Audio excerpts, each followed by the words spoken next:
That's good. So my name is Jeff. Sure. What's your name? Tomas. Tomas. Yep. Okay. Different way of pronouncing Thomas. Yes. Eastern European way of pronouncing Thomas. Oh, okay. Yeah. So my question is universal. Mm-hmm. Everyone's going to die someday. Yeah. What do you think happens next? And then the other part of it, though, is more personal. It's like whatever you doubt about that or believe about that, like how did you get there? Okay. So, and I'll ask questions as we go, so you don't have to, it's not like Sure. you have to give a speech or anything, but Yeah. what do you think about that? I think there's a soul and that the soul carries on. There's a non-physical aspect to every human being. And somehow that transfers, whether it's just a transference of energy, whether there's religious transference of soul, something happens. So you definitely believe you have I definitely believe in spirit. some sort of afterlife Or a soul or or- continued presence beyond your physical presence. Yeah. Yeah. And any ideas about I mean, beliefs, I guess, about what yeah. that would entail? I'm raised Catholic, so I carry on Catholic traditions. So, belief in heaven is nice, that you go on to a much nicer place. But, I mean, my true belief is a stem in like a conscious soul. Yeah. It's like not only do you carry on, but you're aware of Yeah. past existences. Yeah. Yeah. As opposed to, I hear a lot these days of people just saying, well, my energy continues. And it's like, well, but is there if there's no consciousness, it's not really you. It's just like your physical energy. Yeah, no, that's like the definition of consciousness is like knowing of past presences. Yeah. Sure. Now, I kind of see patterns as I ask people this question. Mm-hmm. And so one is that, like, you seem fairly young. Has there come a point where, like, you grew up in the Catholic Church, and then have you, like, taken ownership of the faith that's been given to you by your parents and by the church? Was there a point where you struggled with it? And, like, how did you get there? It sounds like you've... It wasn't like a struggle at all, but I carried on Catholic traditions more so. My family is like strongly Polish, so I mean 98% of that country is Catholic. Yeah. So it's more of like just the cultural aspect of being Polish comes with being Catholic. So it's just I like their traditions. I think it's very nice. I think. More in-depth speaking, if people like look at the Christian Bible, it's definitely much more of a message of acceptance and love than it is the really nitty-gritty seclusion that people seem to make it out to be. But I mean, I feel like every religion has its merits, and at the end of the day, they're all talking about the same thing. Yeah. Which is an acceptance and love of, let's just say, your neighbor, so your peers. Yeah. And realizing that everyone is entitled to their own beliefs. Whatever else is written in like a story or a proverb, I mean, those are all life lessons to me. Yeah. Have you read it a lot? Like, did you grow up? I grew up. I read the Bible, and Mm-hmm. I've read the Torah and the Quran, and to me, it just seems like every religious script that's written from, God knows when, or let's say the Christian Bible King James Bible was written in the 1600s or 14th century or something like that. I mean, obviously people had different ideals and they had their own agendas to perpetuate, but everyone could take the same message from it. Yeah. So kind of, if I get this, if I'm hearing you right, it's like, so all religions, and I actually I'm, read the Bible a lot. Yeah. And I see the Bible saying this is that what we have in common as human beings, number one, we're all made in God's image, so we're all can relate to God. Would you believe in God? I do. Sorry, a little windy. Guess I need a heavier weight on that thing. Yes. And so made in God's image, and the other part of it is we're given, like in the Bible, it talks about like from the very start, Adam and Eve, like they sin against God and they're given the knowledge of good and evil. So we all have a conscience. Yeah. And so as a Christian, I would say, all religions are trying to teach good morals and values, and they're also trying to teach like how can we still have a relationship with our Creator despite the fact that we've broken what we know to be right and wrong. Yes. Like we all have a conscience, but we don't keep it. Yeah. And that's the universal problem of man. And so there are like it. So that's the thing we have in common. The thing we don't have in common is different religions teach different ways of overcoming that hurdle. Like we've broken our relationship with God through our sin, through breaking our consciousness, or our conscience. How can we return to God? How can we get back into a right relationship with our Creator? Yeah. Right. And so Christianity has one way, but I also think I hear you saying that pretty much all the ways are valid. Yeah. With all the different religions. Yeah, sure. I mean, I'm not going to say like all the ways are valid. What I think is a real problem with religions today is that people use them and kind of skew other people's as a point of manipulation. Sure, Yeah. So, you hear, we'll just use a very obvious example of, Islam. Like, people have used that religion to do horrible things, but you could look back to the Crusades of people using Christianity to do horrible things. Right. You can't look at any religion and see a completely peaceful past. Yeah. But what you can do is look at the base beliefs of each religion and see common beliefs, common values, and a common goal, and that's to carry on your soul in a peaceful and a heavenly way, without using the term heavenly in like the Catholic sense, just being able to carry a better afterlife. A better afterlife, it's if I were to just believe that our physical existence was it for us, and there would be no reason for human compassion, there'd be no reason for people to do the right thing, there'd be no reason it would just be a dog eat dog world. Exist the best you can for this physical presence, and then you're done and it's over with, and nothing you did mattered ever. Do you think there's so you believe like be the best you can be, treat other people as you would like to be treated or better. What happens when we don't? Like there's a lot of I don't know, the Bible talks about a judgment day. Whether you call it hell, whether you call it karma, whether you have to go to some sort of purgatory. Yeah. Purgatory, I think, you reap what you sow, and that's inevitable.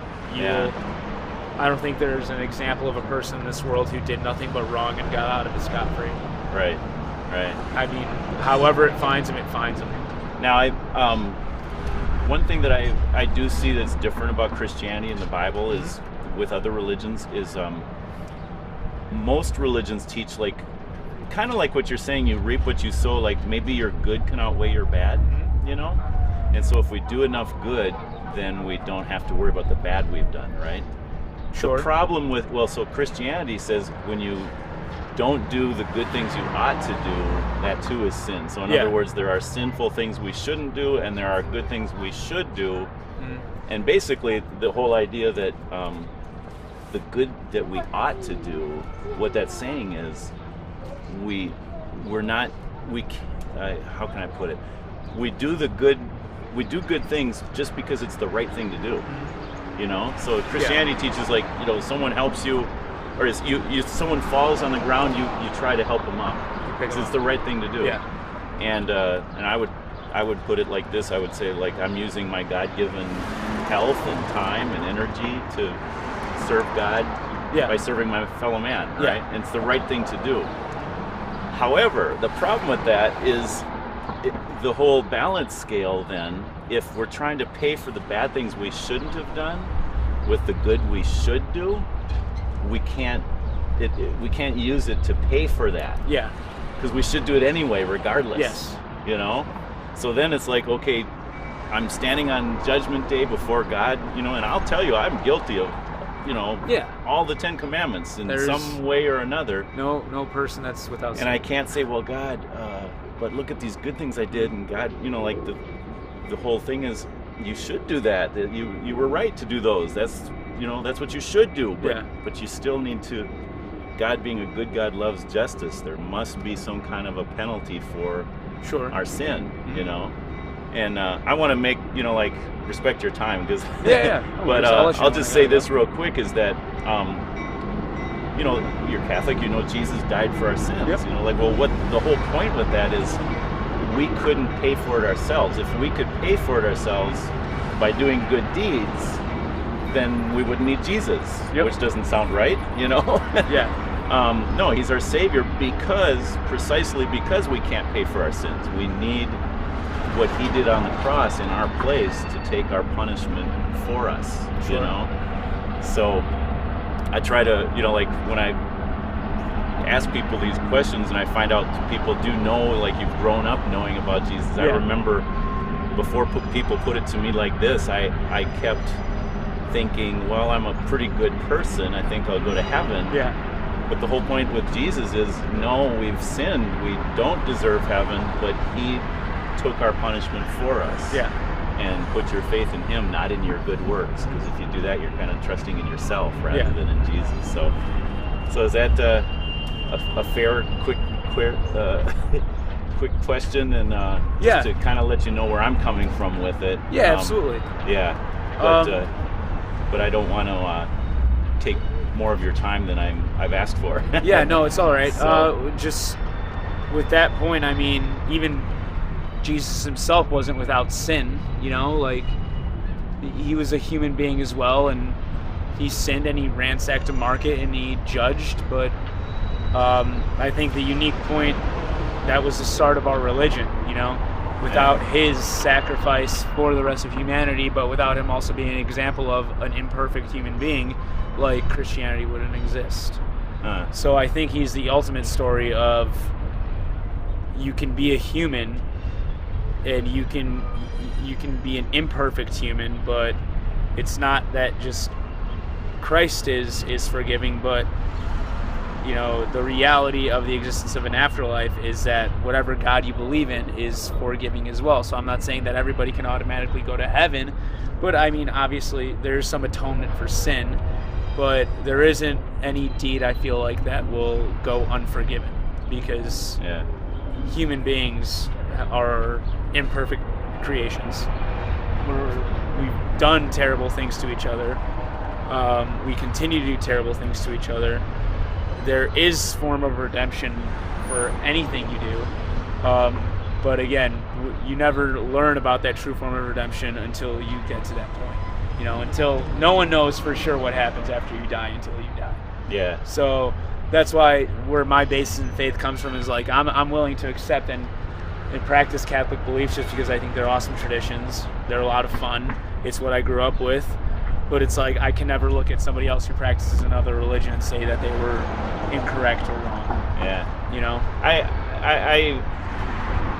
I want to encourage you to keep reading the Bible. Yes. Because what you'll find is that it does say Jesus is without sin. Mm-hmm. Like he was tempted, but he was without sin. Now the anger thing, there's a there's a difference between selfish anger and like I'm, you know, like and a righteous anger. Mm-hmm. So he was like, you know, you've turned my father's house into, you know, and so his anger is more at people disrespecting God, which can actually be a righteous anger.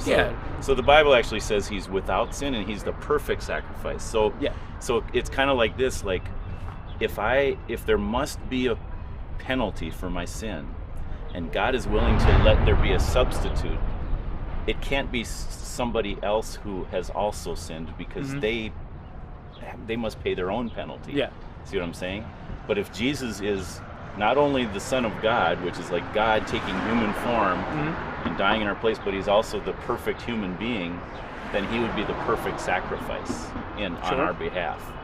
And to be honest, I mean, when I first heard of that, it broke my heart. It's like, God, my Creator, has taken my punishment. Well, like what, you know, like why, you know? And I know I don't deserve it. Yeah. And I still don't know why. I live with this constant sense of wonder that Jesus died in my place, and that he would allow me to put my trust in him rather than have to take the punishment. That should have been me on the cross. Yeah. You know, for all the things I've done. I don't know about you, but you know, but we're all sinners. Yes. You know, and so to be honest, you know, like I talk to a lot of people around here, a lot of IIT students and everything that are from other religions, other parts of the world, and I identify the fact that all of us have sinned. You know, like we all commit sin, and Christianity's unique. It says that we can't earn that salvation. It Yeah. was earned for us Yeah. through Christ. And so it's exclusive in what it says is that Jesus is the only way, but it's universal in saying everybody has the opportunity to trust in Jesus. Yeah. You know? Am I trying to like convert the whole world to Christianity? Well, maybe so, but that's God's business. You know, that's for them to decide. I just let them know about Jesus, you know? Yeah. And that's why I love to have these kind of conversations, because I don't feel like the pressure's on me to convince anyone. Yeah. It's just more like, Just this is talk. what the Bible says, Yeah. you know? And someone like you kind of remind you, this is what the Bible talks about. Jesus is like he's the center of Catholicism, Christianity, you know? So, All right. cool. Yeah. Thank you, man. All right, Tomas. Yeah. Have a All great right, day. I never great to caught meet your you. name. Jeff, I'm sorry. Yeah. Yeah, absolutely. Yeah. Have a good day. Let me give you this is a where you can see the video. Sure. Okay. So you've seen that. That's the church. Right there is the blog. And Cool. it'll take a few, you can have it. Oh, thank It'll you. take a few days to get it up, but Yeah, no worries. All right. So, a and I good would day, love man. to talk more, you know, when you've got time and that sort of thing. So Yeah. Okay. Absolutely. All right. Have a good day. All right. Take Thank care. you. God bless you.